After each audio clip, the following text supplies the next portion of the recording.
साथियों नमस्कार।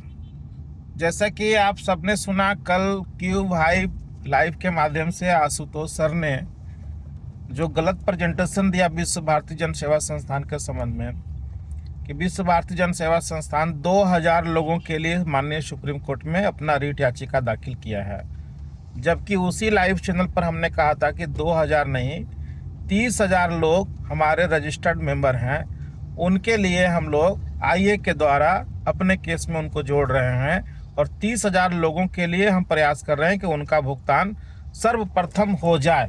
लेकिन ये रीट याचिका पूरे देश के 2.5 लाख करोड़ लोगों के लिए 2.5 लाख करोड़ रुपया के लिए लगा हुआ है और 10 करोड़ डिपॉजिटर के लिए लगा हुआ है।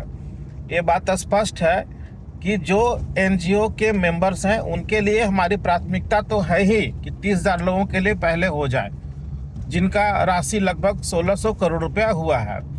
और सेकंड फेज में हम लोगों का है कि पूरे देश के लिए 10 करोड़ डिपॉजिटरों के लिए 2.5 लाख करोड़ रुपए के लिए हम लोग वो लड़ाई लड़ें, चाहे वो कंपनी का लिक्विडेशन कराना हो या चाहे जो भी प्रक्रिया पूरा करके पूरे देश का लोगों का भुगतान कराना है। ये हमारा रोड मैप है। क्यूब भाई पे गलत तरीके से आशुतोष सर ने प्रेजेंटेशन हम लोगों के बारे में दिया, उसके लिए हमें बहुत तकलीफ हुआ कि इस तरह की बातें क्यों कहा जा रहा है, जबकि हमने कई बार अपने लाइव के माध्यम से कहा था कि हमारा थीम क्या है। दूसरी तरफ साथियों, हमने अपने चैनल्स के माध्यम से लोगों के बीच में बातों को रखा था कि झारखंड प्रदेश में जो लोग आत्महत्या कर लिए हैं, सहारा के एजेंट या सहारा के जमाकर्ता, जो भुगतान न मिलने के कारण अवसाद में आकर के, डिप्रेशन में आकर के, हार्ट अटैक वगैरह से जिनका देहांत हो गया और उनका पैसा पूरा हो गया था और वो नहीं मिल पाया, बीमारी पकड़ लिया और वो इलाज नहीं करा पाए, इन दोनों परिस्थितियों में चाहे वो सहारा के एजेंट आत्महत्या किए हों या जमाकर्ता बीमारी के वजह से सहारा के भुगतान न मिलने के कारण उनका डेथ हुआ हो, ये दोनों परिस्थितियों में झारखंड सरकार मुआवजा देने को एग्री हो गया है। और झारखंड सरकार ने हम लोगों से जो वार्ता हुआ था उसके आधार पे 3 दिन पहले सीएम हाउस से फ़ोन भी आया था कि सारी चीज़ों को डाटा बना करके हम लोग को दीजिए ताकि वो मुआवजा राशि जल्द से जल्द हम लोग बांट सके। यही बात हमने अपने लाइव के माध्यम से कहा था। उसको लेकर के भी कुछ चैनल्स जो हैं वो कह दिए कि झारखंड सरकार भुगतान का डाटा मांग रहा है और झारखंड सरकार भुगतान का डाटा मांग करके क्या करेगा, भुगतान करा ही नहीं सकता है। तो हमारी चीज़ों को लोग गलत तरीके से प्रस्तुत कर दे रहे हैं। हमारी वीडियो में देखिए हमने क्या कहा है और लोग क्या कह रहे हैं। हम फिर से बातों को रिपीट कर रहे हैं कि झारखंड सरकार के द्वारा जो मुआवजा राशि दी जाएगी वो उन्हें दी जाएगी जो सहारा के एजेंट थे, जो आत्महत्या कर लिए डिप्रेशन में आकर के।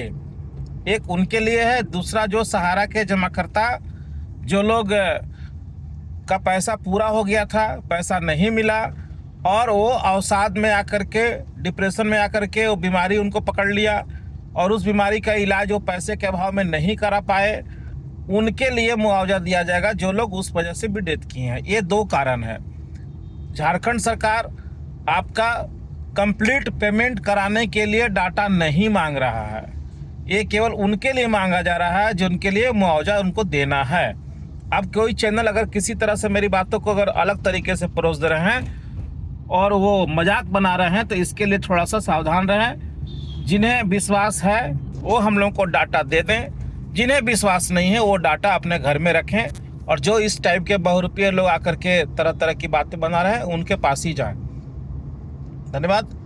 दूसरी तरफ झारखंड के लोगों का भुगतान के लिए जो संपूर्ण भुगतान की बात है उसके लिए बहुत सारे रास्ते अपनाए जा रहे हैं और सर्वप्रथम उसमें हम लोगों का वही है कि जो रीट याचिका लगी हुई लोग उसमें शामिल हो जाएं। न भी शामिल होते हैं तो लोग इंतज़ार करें आगे क्या होता है। दूसरा कि जो स्थानीय जो लोग हैं उनके लिए कुछ चीज़ों का घोषणा बहुत जल्द किया जाए, किस रूप में झारखंड सरकार उनको मदद करेगी उनका भुगतान दिलवाने में, भुगतान करने में नहीं, चूँकि ये भुगतान झारखंड सरकार नहीं कर पाएगी, ये करवाने में मदद करेगी हमारे लीगल के केसेस में। ये बातें उनसे हुई है। लोग अलग तरीके से बातों को परोस रहे हैं, इसके लिए थोड़ा सा सावधान हो जाएं।